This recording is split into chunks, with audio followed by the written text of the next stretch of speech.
पट्टी नहीं चलेगी, धनिया हो जाएगी।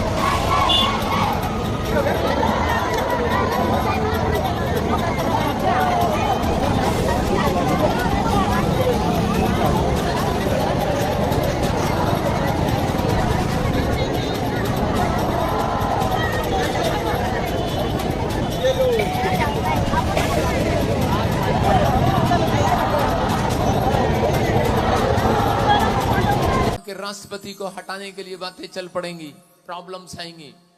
एक देश ऐसा बम गिरेगा, तबाह हो जाएगा। 2024 मार्च के बाद प्रधानमंत्री मोदी फिर एंट्री मारेंगे। अबलबा शबलबा बलबा शबलबा। एक पूर्व साइड में एक पुल, बहुत बड़ा बांध गिर जाएगा, 80 से 100 लोग वहीं मर जाएंगे। बहुत सारे लोग, इंडोनेशिया चेतावनी दे रहा हूं तुझे यीशु मसीह के नाम में, मेरे अंदर से होकर, कि छोड़ दो वो लाइन। परमेश्वर का आत्मा आगाह कर रहा है। चाइना मजबूत होने की स्थिति में हो जाएगा। चीन और यूएसए का मुंह लाल हो जाएगा। इसका मतलब है कि मैंने देखा दर्शन में कि वो लाल हो रहे हैं, पीले हो रहे हैं, काले हो रहे हैं, क्योंकि वो लड़ रहे हैं आपस में और काफी प्रॉब्लम्स को उन्हें झेलना पड़ेगा। जो स्पिरिचुअल का नाटक करते हैं, अंदर कुछ और बाहर कुछ, प्रॉब्लम्स आएंगी। मैं प्रार्थना कर रहा था, मैंने देखा अमिताभ बच्चन जी हॉस्पिटल में चले गए। मैंने पहले भी बोला था आपको 2022 में, फिर कह रहा हूं कुछ प्रॉब्लम आई है, आप दुआ करें। मैं इससे ज्यादा कुछ नहीं बोलूंगा। अबलबा शबलबा शबलबा। बेनहीन क्यों, पास्टर बेनहीन को आप जानते हैं, बुजुर्ग हो गए। मैं क्यों कह रहा हूं मुझे नहीं पता, लेकिन परमेश्वर उनके लिए भी दुआ करने के लिए बोल रहा है। मैं देख रहा हूं कुछ आने वाले समय में बहुत सारे आतंकी हमले यूरोप के ऊपर होंगे।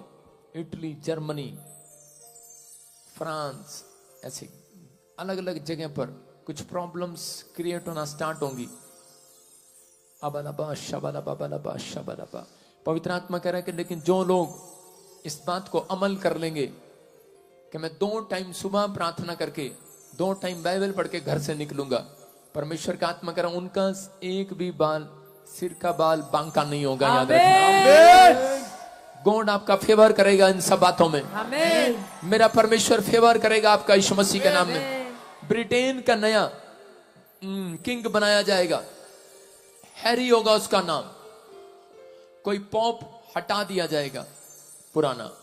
मैं फिर कह रहा हूं कि पवित्र आत्मा बात कर रहा है जिनके नाम ANRSGHPKL से, R से, ND से, D से, आपके ऊपर कोई भी पुराना कोर्ट केस होगा, आप जीत जाएंगे यीशु मसीह के नाम। आपका फेवर करेगा परमेश्वर। 2024 आपके लिए आशीष भरा उनके लिए मैं कह रहा हूं जो जिन्होंने बुराई करना छोड़ दिया, चुगली करना छोड़ दिया। परमेश्वर का आत्मा कह रहा है ये साल आपके लिए तैयारी का साल होगा। कुछ चीजें आपको दिखाएगा।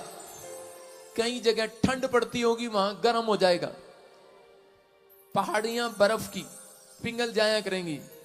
आप कहेंगे यहां तो ठंड थी, कुल्लू मनाली हम ठंड मनाने गए थे, वहां गर्मी लग रही है। आपको मौसम के क्लाइमेट चेंज होते नजर आएंगे। जो आप सोच रहे हैं वो नहीं होगा। कई जगह पर आपको सूखे की गुड न्यूज मिलेगी। इसको बोलते हैं गुड न्यूज। जिन लोगों ने पानी को वेस्ट किया है, पानी की कदर नहीं किया। सबको जय मसीह की। सब फिट है और सब अच्छे हैं। परमेश्वर की दया हम पर भरपूर है। आज हम उस विषय में बात करेंगे जिस विषय को लेकर हम लोग बहुत परेशान हैं, जो कि है चंगाई, हमारा छुटकारा और हमारे जीवन में जो उद्धार हम चाहते हैं वो हमें क्यों प्राप्त नहीं हो पा रहा और क्यों उसके कारण हम आज परमेश्वर के जीवन में आने के बाद भी, मसीहत जीवन में आने के बाद भी आज हम फूल फल नहीं रहे, यानी कि बढ़ नहीं रहे।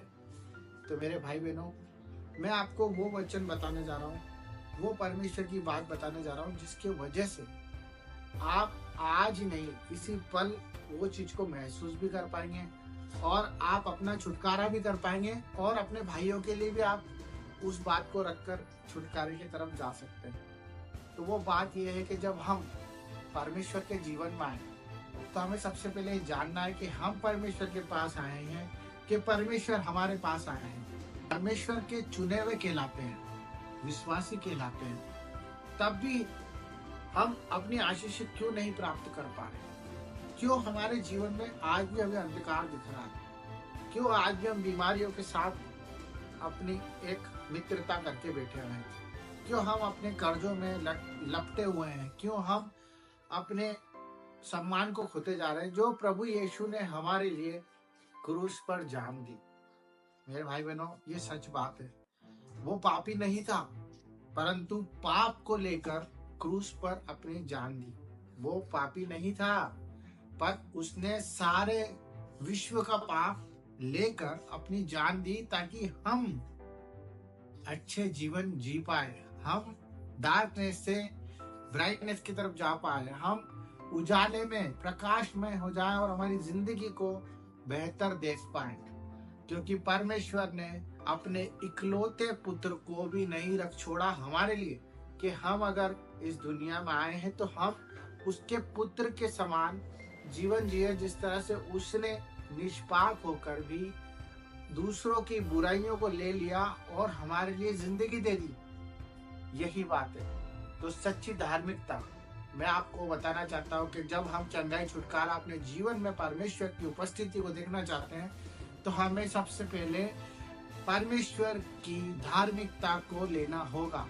धार्मिकता ये नहीं है कि हम किसी के लिए मदद कर रहे हैं, किसी को पैसा दे रहे हैं, चैरिटी कर रहे हैं, या रेगुलर चर्च जा रहे हैं, या हम एनीवे परमेश्वर को दिखाने के लिए या किसी और को दिखाने के लिए काम कर रहे हैं। धार्मिकता वो है जो प्रभु यीशु को ग्रहण करती है, उसके उस बलिदान को यकीन करती है और विश्वास के साथ ये मानती है कि हाँ, जो उसने कलवरी के क्रूस पर लहू बहाया है वो मेरे पापों के लिए है, मेरे गुनाहों के लिए। अगर आपने ये स्वीकार कर लिया तो ये सब कुछ आपके लिए इस दुनिया में आसान हो जाएगा। आपकी सारी परेशानी, कर्ज, रोग, बीमारी आपसे दूर भाग जाएगी, क्योंकि आपने उसकी धार्मिकता को पहन लिया, क्योंकि उसने आपकी पापों को ग्रहण कर लिया।